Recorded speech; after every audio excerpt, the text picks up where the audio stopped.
Rich people are splashing the cash in Dubai. Perhaps no surprises there, but new research has put some data behind it. Here's the headline. Affluent consumers in the UAE have ramped up spending by nearly 130% over 2 years, making the Gulf one of the fastest growing hubs for high-end consumption. Not my words, the words of Visa in their latest research. And joining us in the studio now to give us some colour behind that, Dr. Saeeda Jaffar, Senior Vice President, Group Country Manager for the GCC at Visa. Morning, Saeeda. Morning, Richard. I knew the rich people were spending money, but 130% in 2 years? So we see this trend all across the world. We see a resurgence in spend. And specifically, we see a lot of spend in the higher income segment. Absolutely. The numbers you quoted are right. In the region, we see 130% increase in spend in the last 2 years. Where is the spend going? And that's really, really interesting. We see a definitive shift towards a lot of experiential spend. What does that include? Number one, travel. So a lot on airlines, a lot on hotels, a lot on F&B. And the second thing is on luxury. So shopping for watches, shopping for jewelry, shopping for other fashion. In fact, just to give you some more color, the average spend on jewelry per transaction is $11,000. Per transaction. And that's the average? That's the average. So some of that is someone going in buying a tie or a belt, but a lot of it is... on jewelry. This is on jewelry. Oh, jewelry yes, as well. Yes, jewelry. jewelry. Okay, so that's a big one. That's a big one. Lots of things to unpick here. First of all, where does the data come from? Obviously, Visa, you have a huge amount of data on this. And how are you defining the affluent or the high net worth individuals? How do you categorize them? Absolutely. So the data, as you said rightly, comes from a lot of from the spend that we see. We are a technology company, a data company. At the end of the day, we power transactions across the world. We've seen over 350 billion transactions in the last year alone.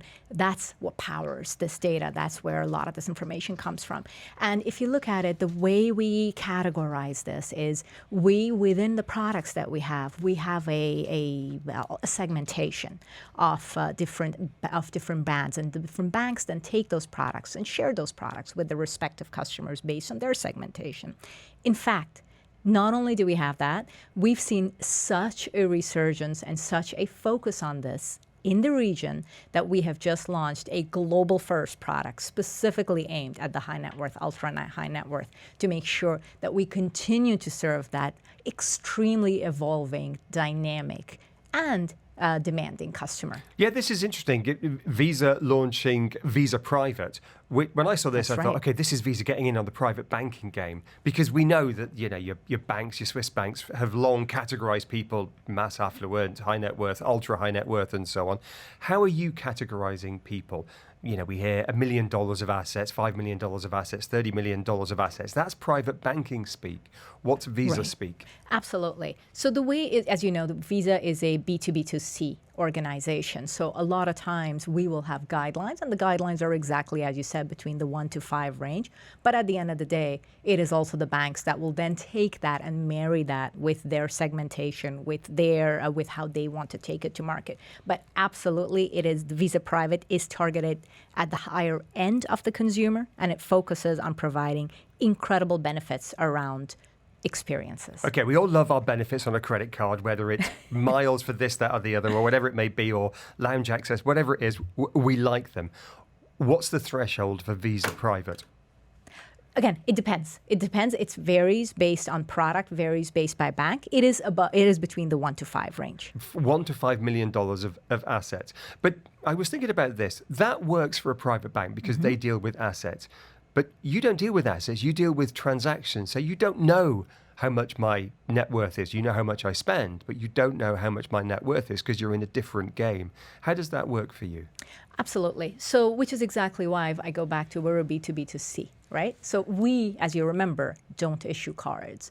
We provide the technology to the banks and to the other issuers. They are the ones that then make the decision on which is the right product for which customer.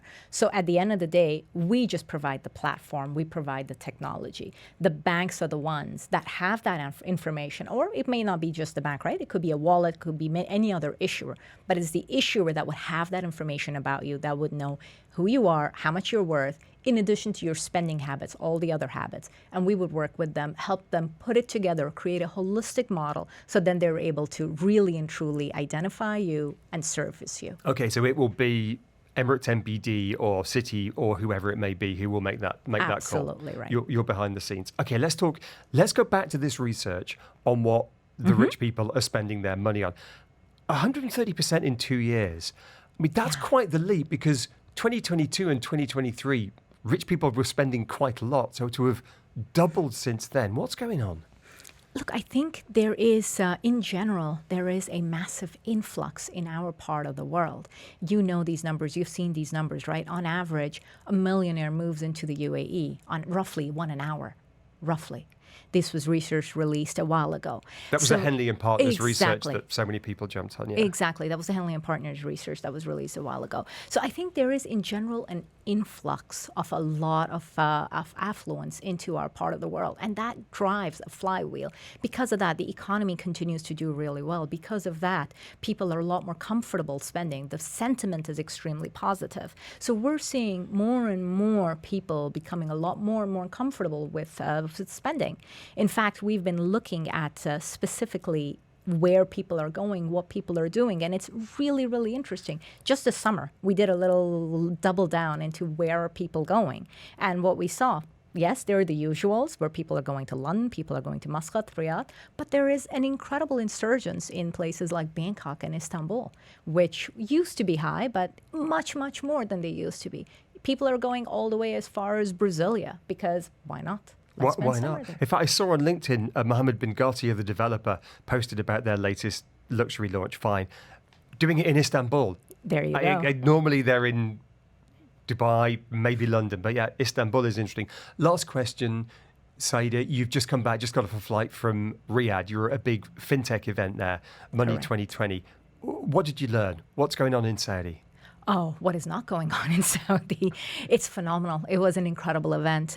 It was the first Money 2020 umbrella event in the region in Saudi. And I think it was incredible to see the energy, the excitement, the buzz. There was a lot of coordination between SAMA, the central bank, between the local banks, between a lot of international banks. We announced a number of things. We actually announced, again, a global first localization of our payment gateway in Saudi. Never been done anywhere else before. So it was really interesting and exciting to see there's a lot of interest from all across the world for people, fintechs going in, but equally, and this is super important, for the Saudi homegrown fintechs, for the Saudi homegrown banks that are also leading the way. Phenomenal event. Exciting times, Saeeda. Good to see you. Thanks for being with us this morning. Thanks for making the short walk across the road. Visa headquarters, literally, I can see your logo out of our window here. It's not a big journey back to the office, but we appreciate you making it. Always a pleasure. Thank you. The thoughts of Dr. Saeeda Jaffar, Senior Vice President, Group Country Manager, GCC for Visa.